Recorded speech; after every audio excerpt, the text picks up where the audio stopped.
आदाब, मैं हूं मुमताज आलम रिजवी और इस वक्त मेरे साथ मौजूद हैं जनाब अंदरुल बारी साहब। सीनियर जर्नलिस्ट हैं और मिडिल ईस्ट पे बड़ी गहरी नजर रखते हैं, पॉलिटिकल एनालिस्ट हैं और हालात हाजरा और IMCR के कोऑर्डिनेटर हैं। मैं उनका इस्तकबाल करता हूं, खैर मकदम करता हूं। और सबसे पहले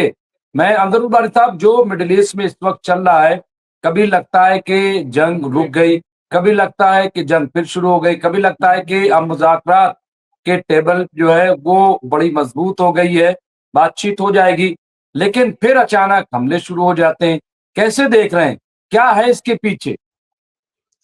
बहुत बहुत शुक्रिया मुमताज। सबसे पहले तो तमाम जो आपके इस चैनल को देख रहे हैं उन तमाम लोगों को ईद उल अजहा की बहुत बहुत मुबारकबाद। उसके बाद चूंकि आपने एक सवाल किया है कि इस पूरे मामले को किस तरह से देखा जाना चाहिए, हम आपको बता दें कि अमेरिका और इजराइल की जो पॉलिसीज हैं वो खास तौर से चूंकि झूठ पर मबनी होती हैं और वो खुद इस चीज को लेकर के कंफ्यूज है कि उनका अगला स्टेप क्या होगा, किस तरह से उन्हें आगे बढ़ना है। वो जो है इसी उहापोह की वजह से वो किसी अहम और हतमी नतीजे पर पहुंचते हुए नजर नहीं आ रहे हैं। आपको याद होगा कि अमेरिका ने दावा किया था कि जो बातचीत चल रही है वो बहुत ही पॉजिटिव दिशा में, बिल्कुल सही सिमत में आगे बढ़ रही है, मगर ऐसा नहीं हुआ। और अब जिस तरह की खबरें खासतौर से अमेरिकन जो ट्रम्प कैबिनेट की जो मीटिंग थी, जिसके बारे में ये कहा गया कि शायद यहाँ से कोई आउटपुट निकल करके आएगा, वो फिलहाल बगैर किसी नतीजे के खत्म हुई और नतीजतन अब अमेरिका जो है इस तरह की बात करता हुआ नजर आ रहा है। और वो ये हालांकि कह रहा है कि बातचीत जो है अभी खत्म नहीं हुई है और बगैर किसी नतीजे के खत्म जो है ये जो मीटिंग थी वो बगैर नतीजे के खत्म हुई है, हम आगे बढ़ेंगे, वो एक उम्मीद जताई जा रही है। लेकिन चूंकि अमेरिका या इसराइल, इन दोनों ममालिक की जो पॉलिसीज है खास तौर से मुस्लिम वर्ल्ड और उनकी अपनी वसअत को लेकर के धीरे धीरे, जैसे अमेरिका है वो दुनिया पे अपना राज चाहता है और उसके लिए साम दाम दंड भेद, जहां पर जिस तरह की जो चीज और जो तरीका हो सकता है वो अपनाने की कोशिश करता है। क्योंकि ईरान के मामले में अमेरिका को गलतफहमी का शिकार होने की वजह से उसे एक भारी नुकसान का सामना करना पड़ा और नतीजा ये है कि वो अभी इसी चीज को एडजस्ट करने में लगा हुआ है। उसके सामने एक तरफ उसका अपना दुनिया में सुपर पावर होने का जो एक तमगा है वो दांव पर लगा हुआ है, दूसरी तरफ उसकी अपनी अर्थव्यवस्था पूरी तरह से चरमराई हुई है और तीसरी तरफ खुद वहां की जो आवाम है वो इस पूरी जंग को लेकर के पूरी तरह से जो है ट्रम्प प्रशासन के खिलाफ इस वक्त सामने खड़ी हुई है। और नतीजा यह है कि जो अमेरिकन कांग्रेस है यानी पार्लियामेंट जो है, अब वो पूरी तरह से इन चीजों को समझ रही है और वो इस चीज को समझते हुए अब इस बात पर फैसला ले रही है कि ट्रम्प को नेक्स्ट जो जंग होगी उस जंग को लड़ने का मौका न दिया जाए, क्योंकि उससे अमेरिकन जो अर्थव्यवस्था है, अमेरिका का जो दुनिया में अपना एक वकार है, जो दबदबा है, वो पूरी तरह से कमजोर और खत्म होता हुआ इस वक्त नजर आ रहा है। ये अमेरिकी कांग्रेस इस चीज को समझ रही है और यही वजह है कि अमेरिकी कांग्रेस कुछ सख्त फैसले लेती हुई नजर आ रही है। लेकिन चूंकि ट्रम्प का एक मिजाज है, ट्रम्प जो है कभी कुछ कहते हैं कभी कुछ कहते हैं और उन्होंने अमेरिकन जो इकबाल था, अमेरिका का जो एक दबदबा था दुनिया में, उसको जिस तरह से ठेस पहुंचाई है। बिल्कुल सही कह रहे हैं अंदरुल बारी साहब, बिल्कुल आपकी बात सही है। और वो चाहते हैं कि ईरान किसी एतबार से बस ये कह दे कि हम हार गए, हम सरेंडर कर रहे हैं, लेकिन ईरान कहने वाला नहीं है। लेकिन जो बातचीत कतर में हो रही थी और अभी भी ये कहा जा रहा है कि भाई हम बहुत करीब पहुंच गए हैं, हालांकि ईरान ने भी मना कर दिया है कि जो शर्तें रख रहा है अमेरिका कि आप जो है वो स्ट्रेट ऑफ होर्मुज भी खोलेंगे, आप यूरेनियम जो एनरिच्ड यूरेनियम वो भी हमें देंगे, ये सब हम कुछ करने वाले नहीं है। क्या अभी ये माना जाए, हालांकि आप देखिए कि जब हज चल रहा था उसी दौरान बाकायदा अमेरिका ने अटैक किया और अटैक करने के बाद ये कहा कि ये डिफेंस में था, हम सीज फायर को बचा रहे थे, यानी उल्टा। लेकिन क्या आपको लग रहा है कि जैसे ही तमाम हाजिर अपने अपने वतन लौट जाएंगे, क्या ये जंग बड़ी हो सकती है? क्या ये जंग बढ़ सकती है? हो सकता है कि अरबों का प्रेशर रहा हो? बिल्कुल आपको इससे पहले हम आपको बताएँ कि इससे पहले सऊदी अरब की तरफ से और कतर की तरफ से साफ ये पैगाम अमेरिका को दिया गया है कि अब इस खित्ते में जो जंग हो रही है, वो ज़ाहिर है कि इस पूरे खित्ते को डिस्टेबलाइज़ कर रही है और नतीजा ये है कि सिर्फ़ जो है ईरान सफ़र नहीं कर रहा है, पूरा खित्ता इससे डैमेज हो रहा है, पूरी अर्थव्यवस्था इससे कमज़ोर हो रही है। आबनाए हुर्मुज़ जो बंद होने की वजह से पूरी दुनिया की अर्थव्यवस्था इस वक्त चरमराई हुई है। ऐसी सूरत में वो अपनी जमीन का इस्तेमाल जो है अमेरिकन सेनाओं को करने की इजाजत नहीं देंगे आगे। ये भी कहा जा रहा है, कतर की तरफ से भी साफ कह दिया गया है, ओमान की तरफ से साफ कह दिया गया है और इवन के अमेरिका ने यहां तक जो उसका अपना अलाई है, आप इससे अंदाजा लगाइए कि अमेरिका कितना जो है क्या कहते हैं अनट्रस्टेड कंट्री है या ट्रंप प्रशासन की जो पॉलिसीज है इतनी अनट्रस्टेड है कि जो उनका सबसे मजबूत अलाई ओमान कहा जा सकता है, ओमान को भी वो धमकियां देते हुए नजर आ रहे हैं और वो ये कह रहे हैं कि नहीं हम अगला नंबर तुम्हारा भी हो सकता है और तुमको भी हम देख लेंगे। तो यहाँ जो है अमेरिका की जो पॉलिसी है वो जाहिर है कि चूंकि उसका अपना एक दुनिया में वजूद है, सुपर पावर जो है बने रहने का जो उसका अपना एक तमगा है, उस पे पूरी तरह से ईरान ने एक तरह से दागदार कर दिया है और ईरान चूंकि किसी भी कीमत पे ईरान के पास अब कुछ खोने को नहीं है, इसलिए ईरान जो कुछ भी कर रहा है वो अपने वजूद को बचाने के लिए कर रहा है और ईरान अगर इस तरह की चीजें करेगा तो जाहिर है कि ये उसको अपना अख्तियार है और किसी भी देश की अपनी सालमियत उसकी जो है खुद मुख्तारी है, वो अपने खुद मुख्तारी को बचाने का पूरा पूरा राइट और लेकिन पूरा पूरा अंदर साहब ये बिल्कुल सही कह रहे हैं, बिल्कुल सही कह रहे हैं और उसी के लिए वो लड़ रहा है। अगर ये तमाम बातें माननी ही होती तो जाहिर सी बात है 47 साल क्यों गुजारता ये तमाम पाबंदियों में, क्यों अपने लीडरान को खोता, क्यों अपने साइंटिस्टों को और जनरलों को खोता।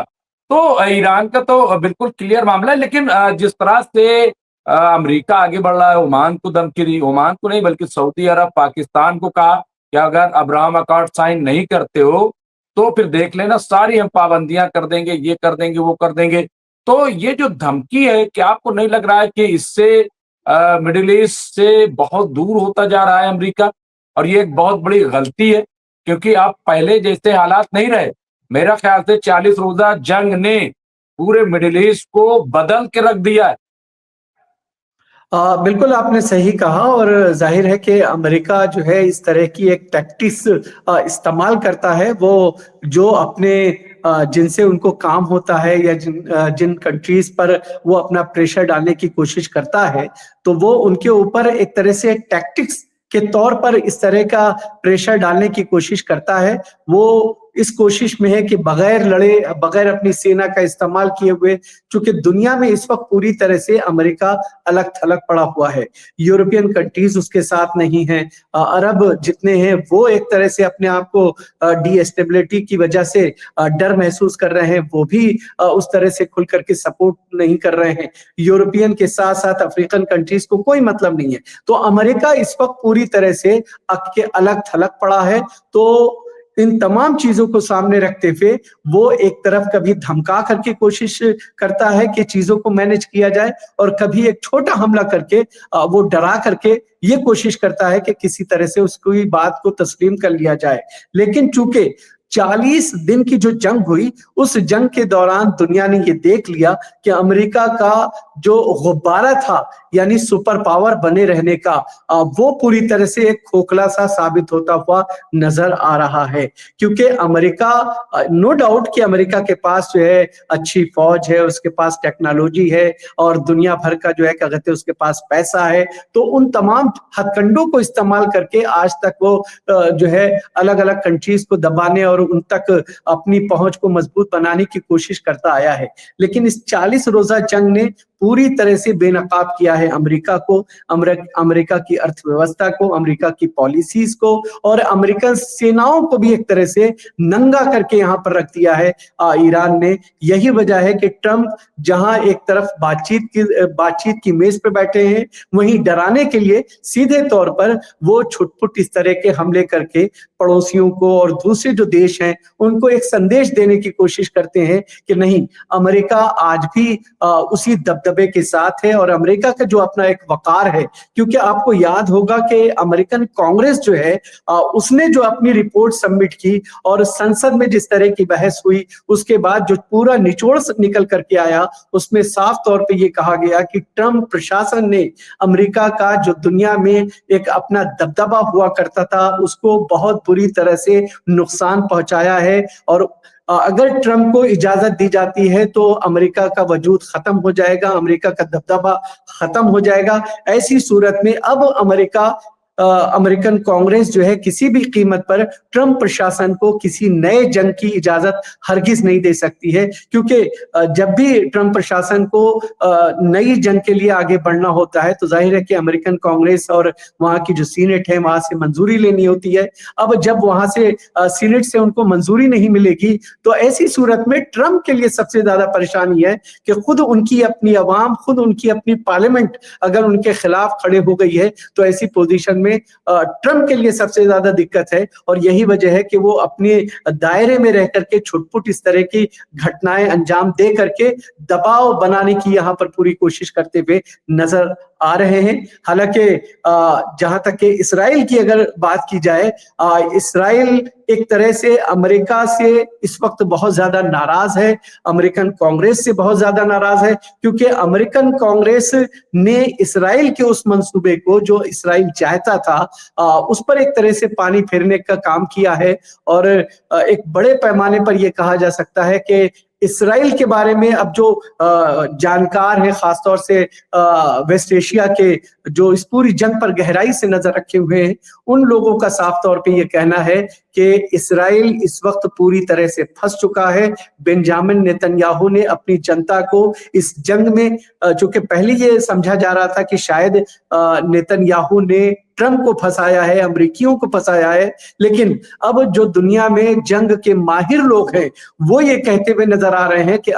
ट्रंप तो फंसे ही फंसे हैं, लेकिन अब यहाँ पर सीधे तौर पर बेंजामिन नेतन्याहू ने अपनी जनता को भी फंसा दिया है। क्योंकि अगर किसी तरह की कोई चीज बढ़ती है तो जो पूरे खित्ते में एक तरह का माहौल इसराइल के खिलाफ बना है, और खासतौर से ईरान ने जिस तरह से अपना रिएक्शन पिछले 40 दिनों के अंदर दिया है, उसके बाद ईरान अगर रिटेलिएटरी एक्शन लेता है तो उस सूरत में अब इसराइल के लिए और ज्यादा भयावह और ज्यादा खतरनाक हालात से दो चार होना पड़ेगा। तो अब जानकार उसे इस नजर से देख रहे हैं। हालांकि जो ये बात जो है कही जा रही है कि अमेरिका के पास हथियार खत्म हो गए, इसमें कोई शक नहीं है कि अमेरिका इस वक्त जो जंग से पीछे हटता हुआ नजर आ रहा है या फिर बातचीत की बार बार बातें या वकालत करता हुआ नजर आ रहा है, उसके सामने यही चीज है कि उसके पास हथियार की इस वक्त कमी है। अगर आप मान लीजिए पैट्रियट जो मिसाइल इस्तेमाल किए जाते हैं या थार जो जिसके जरिए से जो है मिसाइल दुश्मन के रोके जा रहे थे, अगर उनको अगर नए सिरे से जिस बड़े पैमाने पर नुकसान हुआ है अमेरिका को, अगर उसको बनाने में अगर समय की बात की जाए तो आप ये मान के चलिए कि 2029 से पहले तक इस तरह की चीजों पर आगे बढ़ पाना अमेरिका के लिए अब बहुत ज्यादा मुश्किल हो गया है। क्योंकि ईरान जितने सस्ते अंदाज से अपनी पूरी जंग को आगे बढ़ाता गया, उसने अमेरिका के खजाने को पूरी तरह से खाली किया है। यही वजह है कि जानकारों का मानना यह है और जो जंग के एक्सपर्ट्स हैं उनका साफ तौर पे ये कहना है कि अमेरिका धमकियां जरूर दे रहा है, लेकिन उसके अंदर अब इतनी ताकत या इतना हौसला नहीं रहा है कि वो ईरान के साथ डायरेक्ट कन्फ्रंटेशन में आए। वो छुटपुट हमले जरूर कर सकता है, लेकिन वो किसी बड़ी जंग की तरफ आगे बढ़ता हुआ उसे नहीं देख रहे हैं। मुमताज नहीं, बिल्कुल ठीक है। और पेंटागन ने कहा भी कि 17 अरब का जो है नुकसान अब तक हो चुका है इस जंग में। और जो जर्मन के चांसलर हैं उन्होंने भी बताया था कि अभी अमेरिका के पास 3 महीने तक जंग करने के हथियार नहीं। लेकिन अभी कल मैं रिपोर्ट सुन रहा था एक्सेस जो यहाँ पे पेंटागन से हैं, उन्होंने कहा था कि नहीं हमारे पास हथियार है। जाहिर सी बात है कि कोई ये क्यों कहेगा कि हमारे पास हथियार नहीं या क्या कमी है, कोई अपनी कमी नहीं बताता है। लेकिन लेकिन मैं बात करूंगा, अगर इजराइल की बात आप कर रहे थे, इजराइल जिस तरह से लेबनान में टारगेट कर रहा है, हालांकि हिजबुल्ला अब जिस तरह के ड्रोन इस्तेमाल कर रहा है उससे खड़कम मचा हुआ है, घबराए हुए, मीटिंग पे मीटिंग चल रही है, क्योंकि आईडीएफ को ड्रोन जा जाकर के घेर घेर के ड्रोन मार रहे हैं, ढूंढ ढूंढ के मार रहे हैं। तो वहां पे रुकना जो है वो बड़ा मुश्किल है। और अब खबर ये आ रही है कि वहां पे सायरन भी अब बज रहे हैं वहां पे इजराइल के अंदर, क्योंकि अब उनको लग रहा है कि शायद बड़े अटैक भी। तो कुल मिलाकर के भाई ये क्यों रुक रहे हैं, बार बार कह रहे हैं 70% गाजा स्ट्रिप पे कब्जा करेंगे। लेबनान का आप तायर शहर जो वहां पे है, कह रहे तायर उसको खाली कर दो। ये सब चीजें भाई आप भी तो कर रहे हो, तो अभी फिलहाल खित्ते में अमन क्यों नहीं कर रहे जब पूरी दुनिया में क्राइसिस है। सवाल ये है कि 2 पॉइंट पे अंदर साहब बात क्यों नहीं हो रही है कि भाई स्ट्रेट ऑफ हुर्मुज खुल जाए और आप नाकाबंदी कर दो, बाकी बैठ के बात करो। ये दो चीजें क्यों नहीं हो पा रही हैं? देखिए, जहां तक की बात स्टेट ऑफ हुर्मुज का आपने जिक्र किया है, ईरान ने अपने फंडा को पूरी तरह से क्लियर बता दिया है दुनिया को, अमेरिका को बता दिया गया है कि स्टेट ऑफ हुर्मुज जिस तरह से पहले था, अगर तमाम चीजें उनके मुताबिक हो जाती हैं तो वो उसे खोल देंगे, उस पर कोई उस तरह का टैक्स नहीं लेंगे जैसा उन्होंने पहले कहा था। हाँ, चार्जेस के नाम पे वो कुछ चीजें जो है चार्ज कर सकते हैं, क्योंकि उन्होंने साफ तौर पे ये कहा है कि स्टेट हाफ ऑफ हुर्मुज पर ईरान और ओमान का एक तरह से कंट्रोल है, और वो दोनों अपने म्यूचुअल अंडरस्टैंडिंग के साथ जो भी चीजें चार्जेस के नाम पर तय होंगी वो उन चीजों को तय करेंगे। लेकिन जहां तक के बात टैक्स वसूली का था, यानी 5 और 25 लाख डॉलर की जो बात हर जहाज से की जा रही थी, वो फिलहाल जो है ईरान ने दुनिया में जिस तरह का क्राइसिस है, जिस तरह की इस वक्त परेशानियों का सामना दुनिया को है, तो ईरान चूंकि जिंदा कौम है, और जाहिर है कि जिंदा कौमें जो है अपने आसपास पड़ोस और इंसानियत के बारे में सोचती हैं। शायद यही वजह है कि ईरान ने इस तरह की पॉलिसी जो पहले अपने लिए वजह की थी कि वो टैक्स वसूली का काम अंजाम देगा, और उन्होंने इसी वजह से अपने इस फैसले को वापस लिया, और उन्होंने साफ तौर पर ये ऐलान किया कि टैक्स वसूली नहीं, बल्कि जो अथॉरिटी उन्होंने जनरेट की है तमाम जहाजों पे नजर रखने की और तमाम फैसिलिटीज मुहैया कराने की, तो उसके बहुत सारे अखराजात होते हैं। हजारों लोग जो है उसमें काम कर रहे होते हैं, टेक्नोलॉजी और नए नए सिस्टम वहां पर लगाए जाते हैं, तमाम चीजों को बेहतर सुविधा मुहैया कराने के लिए फैसिलिटीज दी जाती हैं। तो ये जो तमाम फैसिलिटीज दी जाएंगी, तो उन तमाम फैसिलिटीज को मैनेज करने के लिए कुछ चार्जेस लिए जाएंगे, वो चार्जेस लिए जाएंगे। बाकी और कोई चीज ईरान की तरफ से इस तरह की नहीं कही गई है। ईरान ने इंसानियत को एक तरह से ये कहा जा सकता है कि सबसे ऊपर रखा है। वहीं उसके अगेंस्ट अगर आप देखें कि चाहे जो है अमेरिका हो या फिर इजराइल हो, दोनों इस वक्त अपने धुन में है, अपने वजूद को बचाने की कोशिश कर रहे हैं। उनका अपना दुनिया में जो एक वकार था वो पूरी तरह से धूमिल हो चुका है। अब उनके ऊपर कोई भरोसा करता हुआ नजर नहीं आ रहा है। नतीजा ये है कि वो हर तरीका, कभी वो जो है दुनिया के गुंडों की शक्ल में पेश आने की कोशिश करते हैं कि भाई डरा करके हम लोगों को अपने कंट्रोल में करें, कभी वो जो है स्ट्रेटेजिक पॉलिसीज के साथ सफारती कोशिश के जरिए से बातचीत की टेबल पे ला करके लोगों को अपने फेवर में अपना हमनवा बनाने की कोशिश कर रहे हैं। तो यहाँ पर ये तमाम चीजें हैं। लेकिन जहां तक की बात इजराइल की है, तो जाहिर है कि इजराइल की अवाम ने पूरी तरह से अब ये फैसला कर लिया है कि नेतन्याहू इजराइल के लिए एक घातक शख्स है, और ये पूरी तरह से वहां जिस तरह के मुजाहरे हुए और जिस तरह से लोगों के अंदर नेतन्याहू को लेकर के, नेतन्याहू की कैबिनेट को लेकर के जो एक गुस्सा लोगों के अंदर देखा जा रहा है, वो जाहिर है कि इस बात को पूरी तरह से जाहिर कर रहा है कि अब पूरा अवाम का जो सपोर्ट था वो पूरी तरह से खत्म हो चुका है। एक बहुत बड़ी तादाद इस्राइल के अंदर से वापस यहूदियों की वहां जो लोग थे वो सारे के सारे निकल चुके हैं। जो थोड़े बहुत बचे हुए हैं वहां पर, अब वो नेतन्याहू के ऊपर भरोसा नहीं करते हैं, या और जो पॉलिटिकल पार्टीज हैं वो भरोसा नहीं कर रही हैं। और चूंकि कुछ महीनों के बाद इजराइल के अंदर इलेक्शन होने हैं, और उस इलेक्शन को जीतने के लिए नेतन्याहू किसी भी तरीके से ये इस बात की कोशिश कर रहे हैं कि ये जंग किसी तरह से खिंचती रहे, और इस जंग में चूंकि सब कुछ उन्होंने अपनी तरफ से गंवाया है, उनके पास कुछ पाने के लिए इस वक्त नहीं है, और जाहिर है कि जनता के बीच में जब वो जाएंगे तो वहां पर उन्हें कुछ दिखाना पड़ेगा, और दिखाने के लिए उनके पास फिलहाल कुछ नहीं है। तो इजराइल जो है इस वक्त इस बात की कोशिश में है कि कुछ ऐसा किया जाए कि ये चीजें या तो इलेक्शन जो है आगे बढ़ा दिया जाए, या फिर जो है कुछ ऐसा हो जाए, कुछ ऐसा गोल अचीव कर ले कि जिसके जरिए से वो जनता को ये बता सके कि जो उन्होंने अपने अहदाफ तैयार किए थे, बनाए थे, उन अहदाफ के 40% 60% हमने अचीव कर लिया है। जो फिलहाल इस वक्त उनके पास अचीवमेंट के नाम पर, दिखाने के नाम पर फिलहाल कोई ऐसी चीज नजर नहीं आती। नतीजा यही है कि वहां पर भी एक तरह से बेंजामिन नेतन्याहू जो है फंसे हुए नजर आते हैं। मुमताज।